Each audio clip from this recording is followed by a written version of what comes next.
सच्चिदानंदेश्वराय नमो नमः। मनुस्मृति का दूसरा अध्याय 134वां श्लोक है। प्रचलित मनुस्मृति के अनुसार 159वां श्लोक है। इससे पूर्व वृद्ध कौन होता है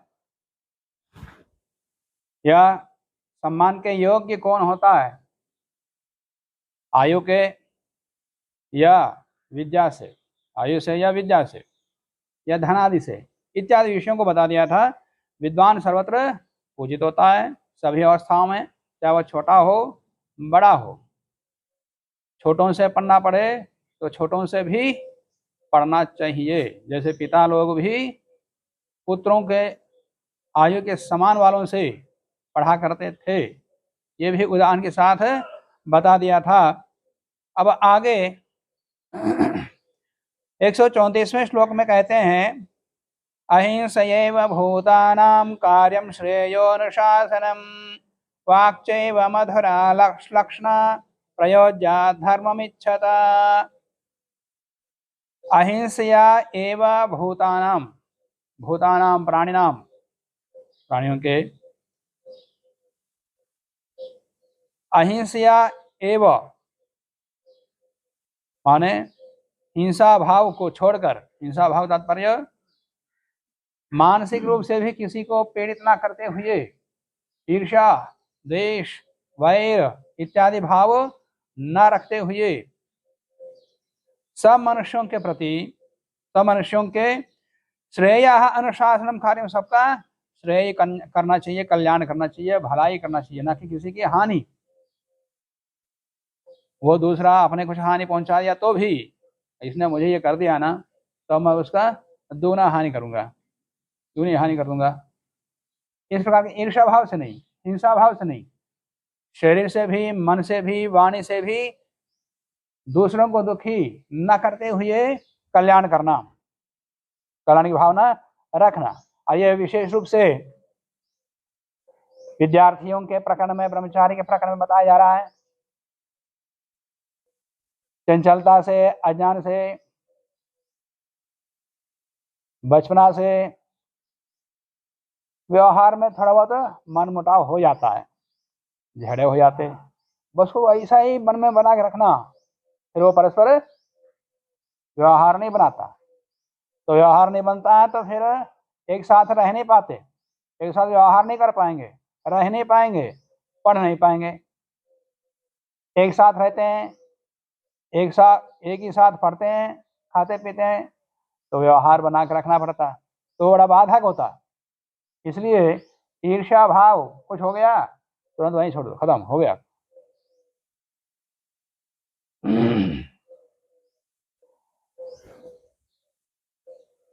तो इस प्रकार के भावों को न रखते हुए दूसरों का कल्याण चाहते हुए व्यवहार करना।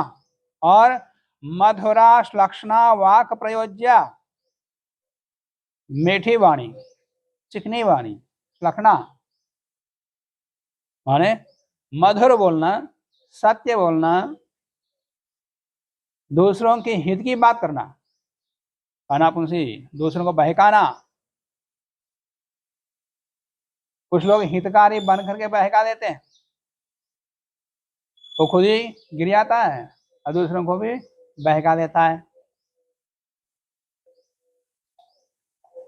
तो दूसरों को हितकारी बोलना, और हितकारी बोलना क्या, अपना हित देखो, दूसरों का हित कर सकते हो तो करो, दूसरों को बुरा नहीं करना। तो मधुरा श्लक्षणा वाक प्रयोज्या, मीठी वाणी बोलना, गाली गलौच, तू तड़ाक, तू आदि बोलना, दूसरों के साथ जी लगा के बोलना, नमस्ते भ्राता जी आदि कहते हुए व्यवहार करना। कोई गुस्सा कर रहा है, नमस्ते भ्राता जी, मैं बात करूंगा, फिर उसका गुस्सा समाप्त, शांत, अच्छा, उसको दूर और कर लो, तो और आग में घी डालना जैसा हो जाता है। सामने कोई क्रोधित होकर आया है तो तुम भी और क्रोधित हो जाओ तो और वो प्रचंड हो जाता है। हाँ जी, नमस्ते भ्राता जी, मैं आपसे बात कर लूंगा, आप शांत हो जाइए, फिर मैं बात कल बात कर लेंगे बैठ करके। हो गया समाप्त वहीं। वो भी ठंडा, यार क्या करना बात करके, छोड़ देना, वही बोल देगा, तो झगड़ा समाप्त। इसलिए सभी विवादों का उपाय या औषधि कहते हैं मौन। धर्ममिच्छता, धर्म को चाहते हुए, धर्ममिच्छता, धर्म को चाहते हुए, उन्नति चाहते हुए, ज्ञान को चाहते हो, अपनी उन्नति चाहते हो, तो इस प्रकार व्यवहार बना के रखना चाहिए, ये बताया। और आगे बताते हैं, यस्य वांग मनसि शुद्धे सम्यक गुप्ते च सर्वदा स वै सर्वमाप्नोति वेदांतोपगतम फलम।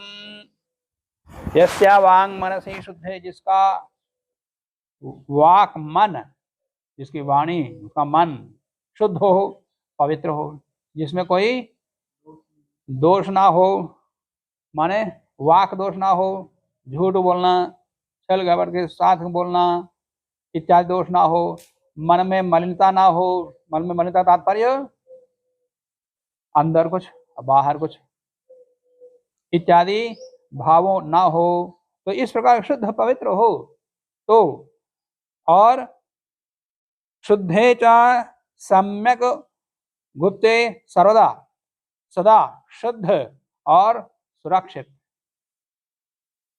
भावों से रहता हो, सा वै सर्वम वेदांत उपगतम फलम प्राप्नोति। सभी वेदांत के सिद्धांतों को, वेद के सिद्धांतों को, अंत का तात्पर्य सिद्धांत, वेद के सिद्धांतों को, मर्मों को जान लेता है, माने गुरु के पास रहता है, फिर रह पाता है और पढ़ लेता है, जान लेता है, और परस्पर कुछ भी किसी प्रकार का दोष हो, कुछ ना कुछ कारण ऐसा बन जाता है, छोड़ दो ना, पढ़ाई छोड़ दो, अपना जाओ दुनिया में। अब दुनिया में शुद्ध पवित्र है, वहाँ कोई झगड़ा नहीं है, विवाद नहीं है, बड़ा प्रशांत से रहेगा, सब खाने पीने का सब बढ़िया मिलेगा, ज्ञान बढ़ेगा, विद्वान बने, ये सोच के जाता होगा पता नहीं। छोटा सा कारण होता है उसको वहीं समाप्त किया जा सकता है, परंतु वो नहीं, चल जाता, फिर हानि किसकी हो जाती है, स्वयं की हानि हो जाती है। तो इसलिए इस प्रकार के भावों को आने ही नहीं देना, आता तो उपेक्षा स्वयं समाप्त कर दो।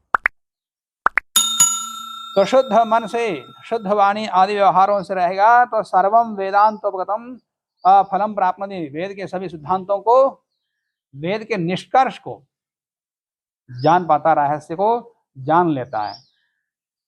पहले भी आया था दूसरे अध्याय में 72वां श्लोक, प्रचलित मनुष्य के अनुसार 97वां श्लोक है। वेदास्त्यागश्च यज्ञाश्च नियमाश्च तपांसि च न विप्र भावस्य सिद्धिं गच्छन्ति कर्हिचित्। माने जो वेद को पढ़ा है, बड़ा त्याग कर रहा है, सभी इंद्रियों को निग्रह कर रहा है, कोई सुख नहीं चाहता है, इंद्रिय सुख नहीं चाहता, यज्ञ करता है, ब्रह्मचर्य आदि नियमों का पालन करता है और कठोर तप कर रहा है, परंतु विप्रदुष्ट भाव से, अपना दुष्ट भाव है, वो ही शास्त्रों का प्रयोजन सिद्धि प्राप्त नहीं कर सकता है। विप्रदुष्ट भाव से न सिद्धिम गच्छन्ति कर्हिचित्, कभी भी वो सिद्धि को प्राप्त नहीं कर सकते। पढ़ेगा नहीं, पढ़ लिया तो विद्वान बनेगा, पुस्तकों के लिए विद्वान बनेगा, व्यवहार में वो कुछ सीखा नहीं। लोभ, काम, ईर्ष्या, द्वेष सारे भाव हैं, तो वो कभी विद्वान बनकर भी सिद्धि को प्राप्त नहीं करेगा, गिरेगा, पतित होगा। वहां ये बताया, इसलिए इस प्रकार के व्यवहारों को नहीं रखना, आके यहाँ फिर बता दिया। आगे कहते हैं, नारुंतदा स्यादार्थोपि न परद्रोह कर्मधि ययस्योद्विजते वाचा नालोक्याम ताम उदीरयेत्। आर्तः अपि, स्वयं दुखी होता हुआ भी, किसी भी कारण से, निजी कारणों से, अन्यों के कारण से, समाज के कारण से दुखी है, दुखी होने पर भी, उस स्थिति में भी अरुंतदा न स्यात्, अरुंधता का तात्पर्य अरुंषि मर्माणि तुदतीति अरुंधता, माने दूसरों के मन को गहराई से दुख पहुंचाता है, उसको बोलते हैं अरुंधता। तो दूसरे का मर्म छेद करना, मन को पूरा दुखी कर देना, फिर ऐसा दुखी करना कि जीवन भर कभी मोह नहीं देखेगा, बात नहीं करेगा, ऐसी बात नहीं करना, ऐसे व्यवहार नहीं करना स्वयं दुखी होने पर भी। नारुंतुदः स्यात् आर्तोपि, दुखी होता हुआ भी। ना परद्रोह कर्मधि, दूसरों के साथ ईर्षा द्वेष द्रोह आदि करने वाले कर्मों को करने की बुद्धि नहीं रखना, करने के बाद छोड़ दो, उस प्रकार की बुद्धि नहीं रखना। न परद्रोह कर्मधि। अस्या यया वाचा उद्विजते, जिसके वाणी को सुनकर के, जिसकी बातों को सुनकर के कोई दुखी होता हो, ऐसा नहीं करना। ताम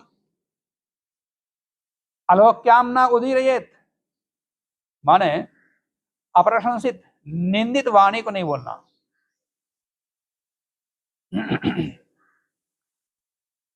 सम्मानात् ब्राह्मणो नित्यम् उद्विजेत विषादिव, अमृतस्यैव चाकांक्षेत अवमानस्य सर्वदा। ये ब्रह्मचारी प्रकरण बता दिया है। सभी मनुष्यों के लिए, ब्रह्मचारी से लेकर के सन्यासी तक सब के लिए बढ़िया वचन है। सम्मानात् ब्राह्मणो नित्यम उद्विजेत विषादिव, सम्मान से विष जैसा दूर रहना, विष को कोई खाता नहीं, विष को कोई पकड़ता नहीं, विष के समीप रहता नहीं, उसको कहीं छिपा के रखता है, कहीं दूर, मतलब जो भी अपने लिए हानिकारक है, तो वैसा ही सम्मान से दूर रहना। और तात्पर्य सम्मान हानिकारक हो जाता है।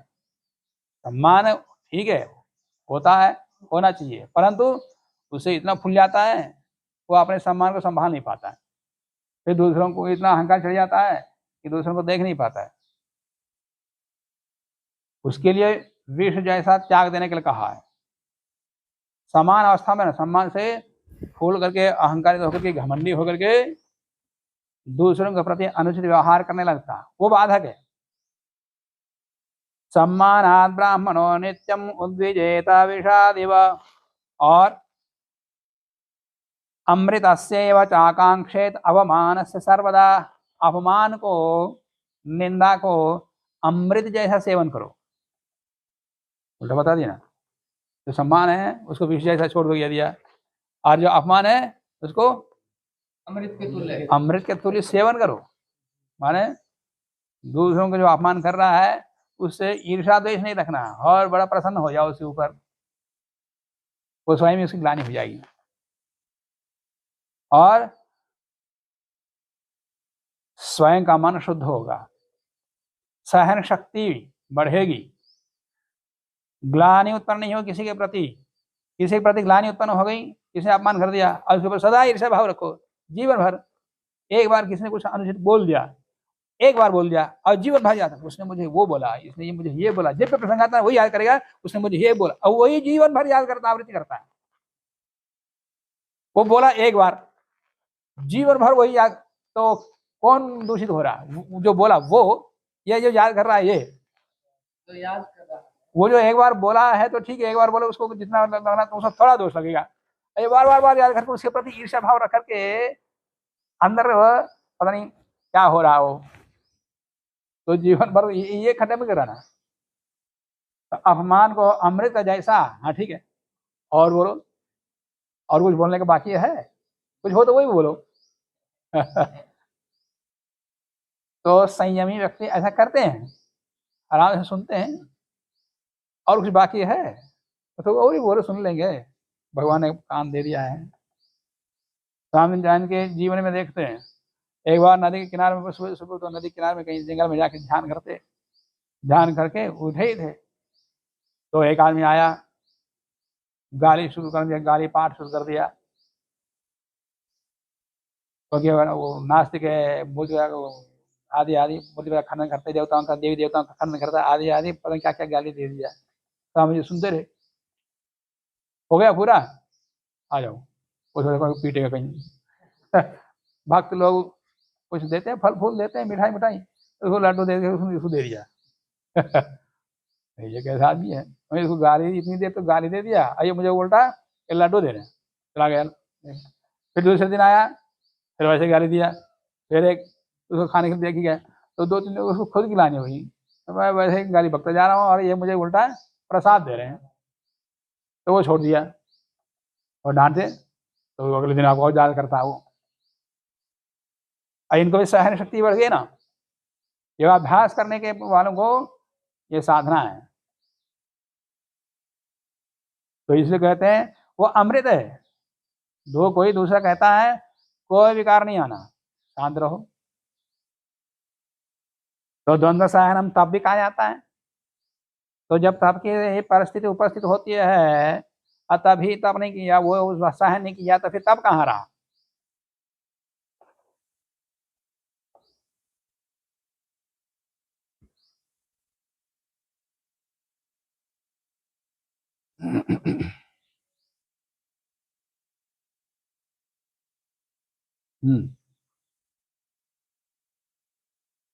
तो सहिष्णुता से अपना अहंकार समाप्त हो जाता है। अहंकार व्यक्ति दूसरों की हानि कुछ नहीं करता है, ठीक है, दूसरों को अपने अहंकार को थोड़ा दुखी करता है, खुद की हानि सबसे ज्यादा करता है। असहनशीलता से अहंकार समाप्त हो जाता है, घमंड समाप्त हो जाता है, संसार से विरक्ति हो जाती है, इत्यादि गुण उत्पन्न होते उसके अंदर, इसलिए इसको अमृत जैसा कहा है। आगे और कहेंगे,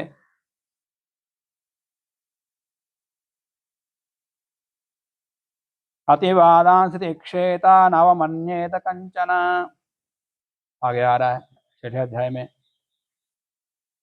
जो निंदा कर दिया उसकी उपेक्षा कर दो। पागल आगता है, कुछ ना कुछ सबके सामने बोलता जाता है ना सड़क पर, कोई बुरा मानता है,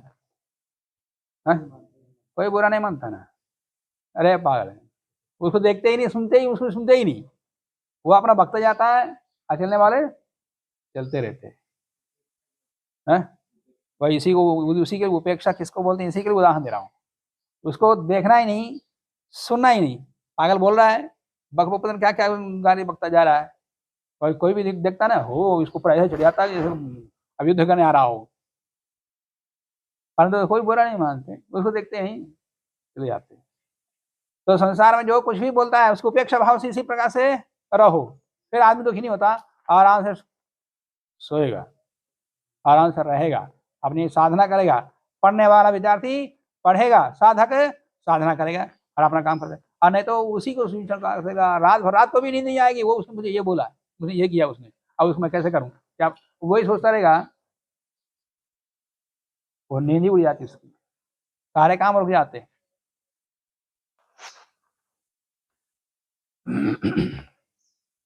सुखम ह्यवमता शेते, आई गया सुखम। अब इस प्रकार से निंदा को अमृत जैसा उपेक्षा भाव से छोड़ दिया, मन में रखा ही नहीं, तो उसका प्रयोजन बता रहे हैं।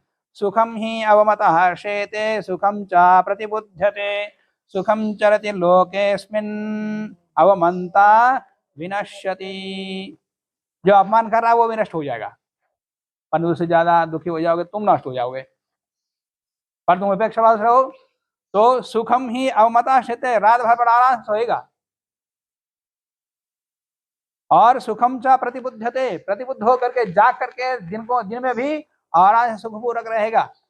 काशी शास्त्रार्थ के बाद सुने होंगे, पढ़े होंगे स्वामी दयानंद जी के जीवनी में, शास्त्रार्थ में उनका अपमान हुआ था। अपमान क्या हुआ, जीते तो वही सबको निरुत्तर किया, परंतु धोखे से उनको हार गए दयानंद जी हार गए, ऐसे चिल्लाए, खत्म कर दिया सभा को, शास्त्रार्थ को समाप्त कर दिया। तो धोखा तो हुआ। एक पौराणिक पंडित या एक व्यक्ति गए, आज स्वामी दयानंद को देखना चाहिए कि बड़ा दुखी होंगे वो,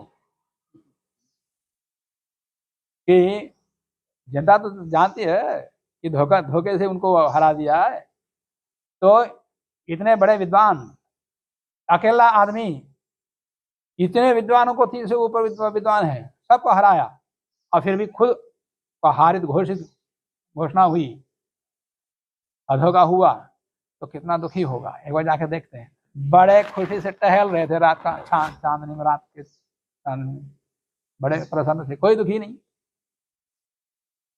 ये उसको पकड़ के रखते, मैं उसको दोबारा हराऊंगा, दोबारा साथ साथ जो वही यही ना, मैं हाँ कर लिया, हो गए काम जो होना, फिर कोई दुखी नहीं। तो सुखम ही अवमता शेते सुखम च प्रतिबुध्यते, सुखम चरति लोके, पूरे जीवन में, लोग हमारे इस शरीर में, इस जीवन में आराम से रहेगा, कोई दुखी नहीं होगा।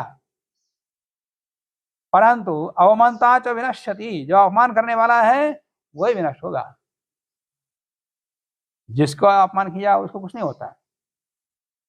एक बार किसी को ध्यान की वेशभूषा बना करके गधे के ऊपर बिठा के जुलूस निकाल रहे थे।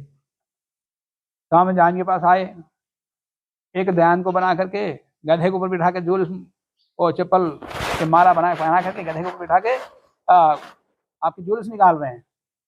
नकली ध्यान की वही स्थिति होगी, असली ध्यान तो यहाँ तुम्हारे सामने बैठा है। ये बोला कोई दुखी नहीं, नकली ध्यान की तो दुर्दशा वही होगी, असली ध्यान तो तुम्हारे सामने बैठा है। उसको कोई हिम्मत हो तो यहाँ आ जाए। तो उपेक्षा भाव से कोई दुखी नहीं। अनेन क्रम योगेन संस्कृतात्मा द्विजः शनैः गुरो वसन् संचिनुयात् ब्रह्माधिगमिकं तपः। अनेन क्रम योगेन, इस प्रकार के व्यवहार से, शुद्ध पवित्र मन से, विद्यार्थी स्वयं परस्पर भी, गुरु के साथ भी किसी प्रकार का छल कपट ईर्षा द्वेष असत्य झूठ आदि बोलना व्यवहार करना इत्यादियों से रहित होकर के शुद्ध पवित्र मन से रहेंगे। अनेन क्रम योगेन, इस प्रकार के व्यवहारों से संस्कृत आत्मा द्विज, जो अपने आप को संस्कृत बना दिया है, शुद्ध बना दिया है, ऐसा द्विज विप्र विद्वान विवेकी शनैः, धीरे धीरे ब्रह्माधिकम तपः, वो ब्रह्म को प्राप्त कर लेता है। माने इसके दो अर्थ हैं, वेद के ज्ञान को प्राप्त कर लेता है एक, और ब्रह्म को भी, परमात्मा को प्राप्त कर लेता है। और थोड़े छोटी छोटी चीजों से छोड़ के भाग जाते हैं, गुरु को छोड़ देते हैं, आचार्य को छोड़ देते हैं, विद्या को छोड़ देते हैं, निकल जाते हैं छोटी छोटी चीजों से। और इन सब का अपमान करते हुए, सहन करते हुए, यही तो द्वंद्व तप कहा जाता है। तो ब्रह्माधिगम अगमिकम तपः, बस यही तप है। संचिनुयात्, वो अपने आप को निर्माण करें, आगे बढ़ाएं, उन्नति के पथ पर आगे चलें, बुद्धि का संचय करें, ज्ञान का संचय करें। इस प्रकार से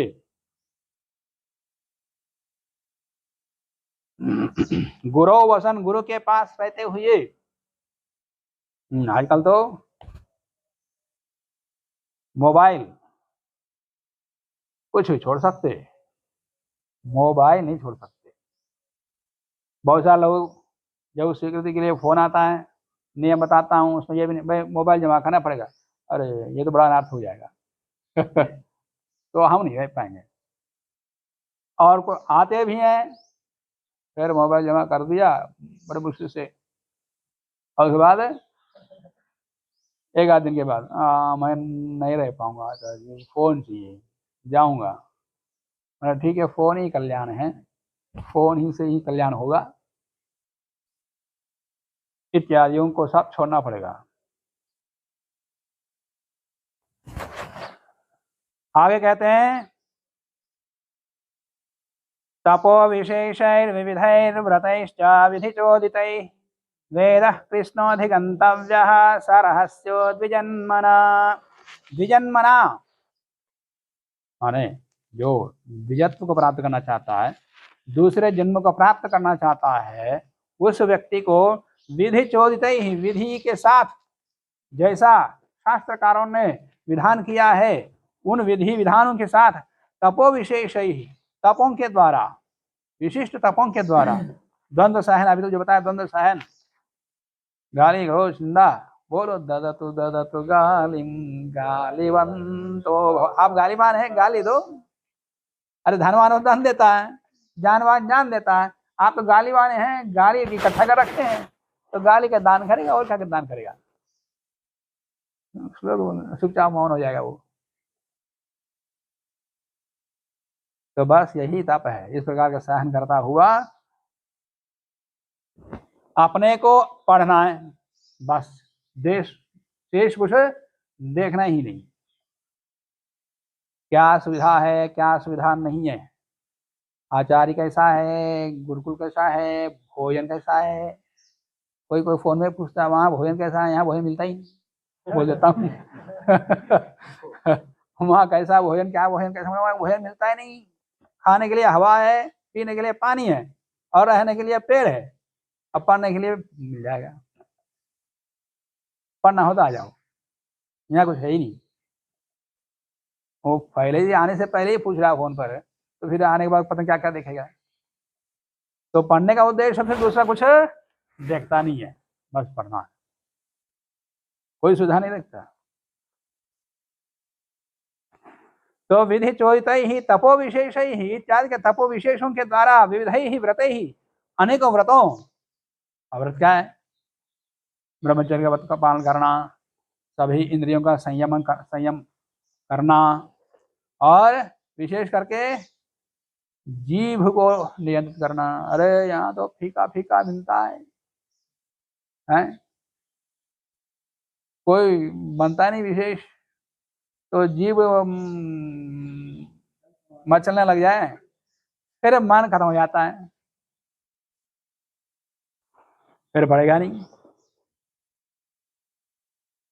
तो इसलिए इत्यादि व्रतों का पालन करते हुए, व्रतों के नियमों में रहता हुआ बस पढ़ना है, पढ़ना है। सुख भोगने का तो सारा जीवन है, जीवन तो कोई पढ़ नहीं सकता है, परंतु सुख भोग सकता है, भोगो उसके अनुसार बात। और पढ़ते समय तप करना पड़ेगा। खेलने नहीं देते, खो होने नहीं देते, खो होने नहीं देते। हाँ, नियम नियम नियम नियम, भाई यही नियम ही व्रत है।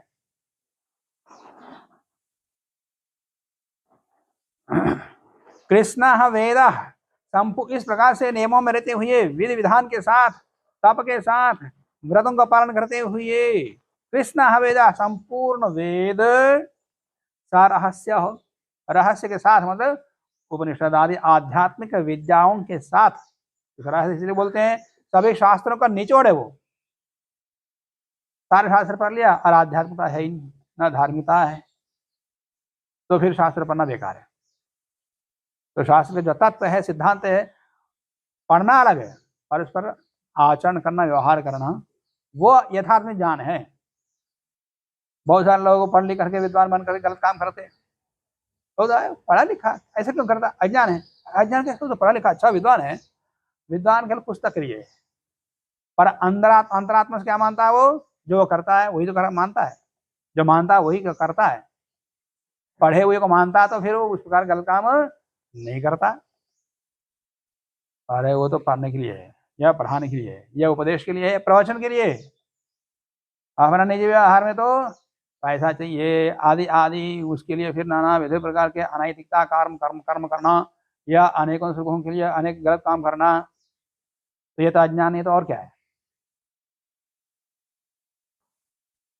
तो कृष्ण वेद सरहस्य, रहस्य के साथ, आध्यात्मिक विद्या के साथ, उपनिषद आदि के साथ, अधिगंतव्य पढ़ना चाहिए। ब्राह्मणेन निष्कारणो षडंग वेदोऽध्येयो ज्ञेयश्चेति, 6 अंगों के साथ, दर्शन उपनिषद आदि के साथ वेदों को पढ़ना और जानना भी चाहिए। जानने मतलब वहाँ क्या पढ़ना को दिया, अध्येतव्य, अज्ञेय मतलब उसको व्यवहार में भी अपनाना, बस वही जानना है।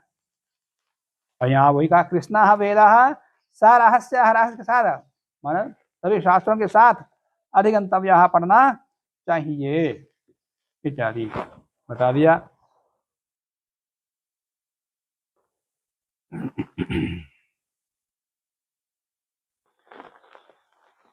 शेष आगे देखेंगे। यहाँ के प्रश्न को यहीं समाप्त करते हैं। ओ